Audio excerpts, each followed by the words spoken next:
नागपूर जिल्ह्यातील सावनेर तालुक्यात धापेवाडा परिसरात एक भीषण अपघात घडला आहे। सावनेरहून कळमेश्वरच्या दिशेने जाणारी भरधाव कार अचानक अनियंत्रित होऊन रस्त्यालगत पलटी झाली। अपघाताचे दृश्य भीषण असले तरी सुदैवाने कोणतीही जीवितहानी झालेली नाही। सावनेर पोलीस ठाण्याच्या हद्दीतील धापेवाडा परिसरात हा अपघात घडला।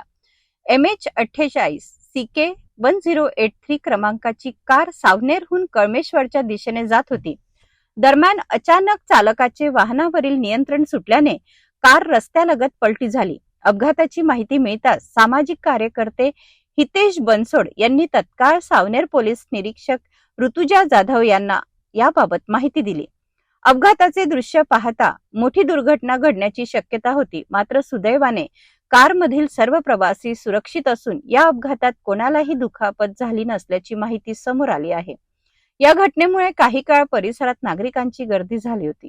सुदैवाने या भीषण अपघातात कोणतीही जीवितहानी झाली नाही, मात्र पावसाळ्यात वाहन चालवताना वेगावर नियंत्रण ठेवणे आणि वाहतूक नियमाचे पालन करणे अत्यंत आवश्यक आहे।